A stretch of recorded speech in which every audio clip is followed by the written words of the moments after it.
de palme est une huile extraite du fruit du palmier à huile. Le palmier à huile ou Elaeus guinéensis, le nom scientifique de l'espèce qui se retrouve au Cameroun en grande quantité. Ce palmier à huile est exploité au Cameroun à plusieurs niveaux. Il y en a d'abord sur le plan artisanal, sur le plan industriel, suite. Et dans l'élément que vous allez suivre, nous insisterons beaucoup plus sur l'exploitation sur le plan artisanal de cette huile. Mais il y en a effectivement, il y a des entreprises industrielles aussi qui le font de façon plus élaborée. Donc nous verrons ensemble le processus d'extraction de cette huile qui est très très importante pour l'homme aujourd'hui. Je m'appelle Albert Fouet. Oui, le processus de la noix, de la coupe jusqu'à sa transformation. Déjà, le coupeur, il fait son travail. Une fois la noix au sol, le responsable des pièces, 2 à 3 jours plus tard, il passe au triage. Oui, après le triage, on transporte vers la presse, le pressoir.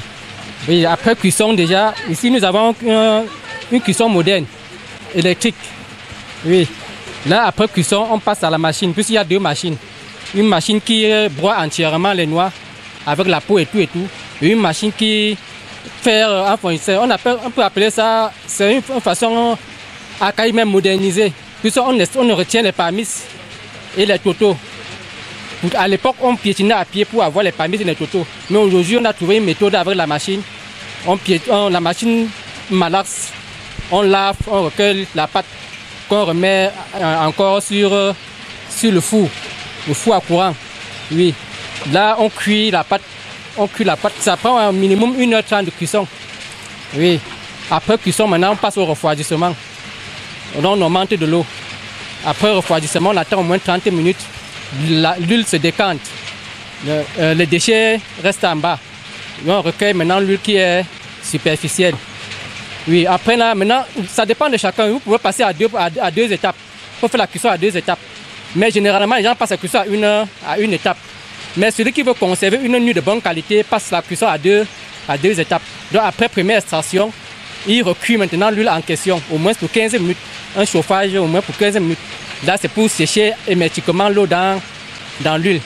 Et là, maintenant, après, ça passe dans les gouttes. Après, des gouttes en direction du marché, quoi. Prêt à consommer. Oui, c'est un peu ça le processus. Donc, aujourd'hui, nous avons trouvé une méthode avec la souffrance de nos parents. Pour avoir un fût de noix comme ça, là, il fallait actuellement perdre une journée. Mais à une journée aujourd'hui, tu peux faire facilement. Si tu as même 5 fûts, 10 fûts de noix, tu peux le faire en une seule journée. Pourtant, à l'époque, avec un fût, ça te prenait entièrement une journée. Vous voyez un peu, c'est un peu le mécanisme, ça a un peu été modernisé. Déjà, à ce niveau-là, on le voit dire, nous sommes dans une zone rurale.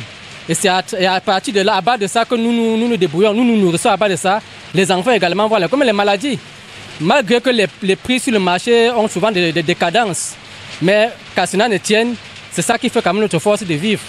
Oui, au niveau des stations, il y a des difficultés, c'est que par moment, comme c'est électrique, il y a des moments où on peut avoir coupure. Comme aujourd'hui, il y a un fût de noix qui a fait 4 jours. Il n'y avait pas d'électricité depuis. Et c'est resté là, depuis vendredi. Bon, c'est d'autres difficultés. Parfois, bon, comme ça, là, il y a des petits bousculades. Tu peux te retrouver qu'un fût, il y a un déclinement, tu te retrouves que le fût est en train de se balancer. Et si tu n'es pas prêt, ça se déverse sur ton pied. Ce sont des accidents, quoi. Des accidents de travail. Bon, ce sont des difficultés que nous trouvons parfois. Ce qui nous dérange aussi par moment beaucoup, c'est parfois quand la noix est mûre, on a un manque de coupeur. S'il y avait déjà une méthode aussi artificielle pour pouvoir couper la noix là en haut, ça devait être une bonne chose.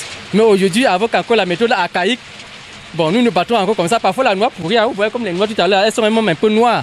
Ça passait la mis du temps pour être descendu du haut du palmier. Manque de coupeur, les mains dévolent le plus souvent. Bon, c'est ça qui nous donne un peu de difficultés. Mais sa production cadre bien avec l'ODD numéro 8 qui stipule promouvoir une croissance économique soutenue, partagée et durable, le plein emploi productif et un travail décent pour tous. Comme nous l'avons dit en introduction, il est exploité aussi bien sur le plan artisanal que sur le plan industriel au Cameroun. Nous pouvons terminer cet élément sans aussi insinuer le fait que pour pouvoir produire, pour pouvoir planter ces palmiers à huile, il faudrait procéder malheureusement à la déforestation, avec toutes les conséquences néfastes que cela suppose. Mais pour le cas du Cameroun particulièrement, le problème de palmiers à huile ne se pose pas encore avec acuité comme des pays grands producteurs de cette substance tels que l'Indonésie et la Malaisie.